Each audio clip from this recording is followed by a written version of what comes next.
কেমন আছেন সবাই? শুক্রবারের সকাল। আমি সকাল থেকেই আজকের ভিডিওটা শুরু করছি। তো সকালে আমি এই যে চা করে নিয়েছি আর পাউরুটি সেঁকে নিয়েছি। আজকে সকালে এই আর ডিম দিয়ে এই নাস্তা দিয়ে আমি আজকে সকালে নাস্তাটা সেরে নিবো আরকি। তো এই তো চা পাউরুটি খেয়ে ডিমগুলো সিদ্ধ বসিয়ে দিয়েছিলাম। আর আমি এর মধ্যে ফাঁকিয়ে আমি ঘরের বিছানা-টিছানাগুলো গুছিয়ে নিয়েছি। এইগুলো ঘর দরজা ঝাড় দিয়ে চলে এসেছি। আর এসে আমি এখন দুপুরে রান্নার জোগাড়টা করে নিবো আরকি। দুপুরের জন্য আজকে আমি মসুরের ডাল করব। পাতলা করে মসুরের ডাল, আলু করলা ভাজি আর বেগুন ভাজি। আর দুপুরে খাবার সময় আমি ২ টা ডিম ভেজে নিবো। এইটাই ছিল আজকে দুপুরের খাবার আমার। তো এখন চলুন এই যে সবজিগুলো কেটে নেওয়া যাক। আলুগুলো ছিলে নিচ্ছি। আলু ছিলে আমি করলাটা আগেই বানিয়ে একটু লবণ আর হলুদ দিয়ে মাখিয়ে রেখে এসেছি। আর এখন আলুগুলো ছিলে নিচ্ছি। আলু ছিলে নেবার পরে ঝুড়ি দিয়ে নিব। নেবার পরে আমি বেগুনগুলো কেটে নিব আরকি। তো কেমন আছেন আপনারা সবাই? আশা করি সবাই ভালো আছেন। আমার ভিডিওটা দেখার জন্য ধন্যবাদ। তো ভিডিওটা ভালো লাগলে অবশ্যই লাইক, কমেন্ট, শেয়ার করে দিবেন। আর এই যে আপনাদের সাথে কথা বলতে, বলতে আমার আলুগুলো ঝুড়ি দেওয়া হয়ে গেল। যেহেতু এইগুলো হল্যান্ডের আলু, এগুলো চাকা করে ভাজতে পারবো না করলার সাথে। ভালো লাগবে না চাকা করে ভাজলে এটা। এইজন্য আমি আরকি ঝুড়ি দিয়ে বানিয়ে নিচ্ছি।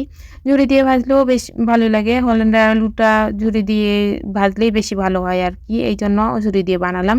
তো এখন আলুটাও আমি লবণ আর হলুদ দিয়ে মাখিয়ে রেখে দিব যাতে আলুর জলগুলো বেরিয়ে যায়। আর করলা তো আগেই মাখিয়ে রেখেছিলাম লবণ আর হলুদ দিয়ে।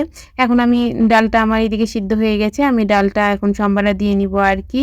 ডাল সম্বারে দিয়ে আলু করলা ভাজি করে তারপরে আমি বেগুনটা ভেজে নিব।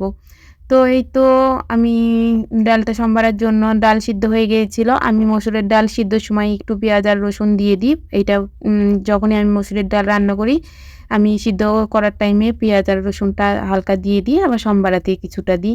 তাহলে ডালটার টেস্ট খুব ভালো আসে আরকি। তো এই যে আমি আবারও তেলে জিরা, তেজপাতা আর শুকনো মরিচ সম্বারা দিয়ে আমি পেঁয়াজ আর রসুনটা দিয়ে আমি ডালটা দিয়ে দিয়েছিলাম। দিয়ে এই যে ফুটে ওঠার পরে নামিয়ে নিলাম। নিয়ে এখন আমি কড়াইটা আবার পরিষ্কার করে বসিয়ে দিয়েছি।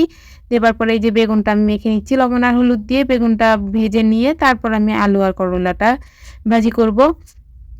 যেহেতু বেগুন ভাজি করতে একটু বেশিই তেল লাগে এইজন্য বেগুনটাই আগে ভাজি করে নিলাম আরকি।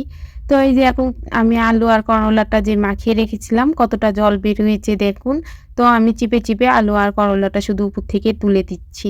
আর এইটা সন্ধ্যার টাইমে এই যে খাসির মাংস রান্না করব আমি। তো খাসির মাংস সবকিছু জোগাড় করে নিয়েছি। নিয়ে এই যে বসিয়েও দিয়েছি আরকি। অর্ধেক কষানো হয়ে গিয়েছে। আলুটা ভেজে নিয়েছিলাম। আর রেগুলার যে মসলা আরকি মাংসের জন্য লাগে। লবণ, হলুদ, আদা, জিরে বাটা, ধনে গুঁড়ো আর ঝালের গুঁড়ো, তারপরে আমি এখানে ৩ টেবিল চামচ টক দইও দিয়েছিলাম। দিয়ে আলুগুলো ভেজে নিয়ে তারপরে এই যে ওই তেলেই পেঁয়াজ, রসুন সবকিছু দিয়ে মাখিয়ে একবারে বসিয়ে দিয়েছিলাম। তো খাসির মাংসটা অনেক সময় ধরে আমি কষিয়ে নিয়েছিলাম। প্রায় ১ ঘন্টার মতো আমি খুব ভালোভাবে অল্প হিটে অল্প করে, করে জল দিয়ে আমি কষিয়ে নিয়েছিলাম আরকি।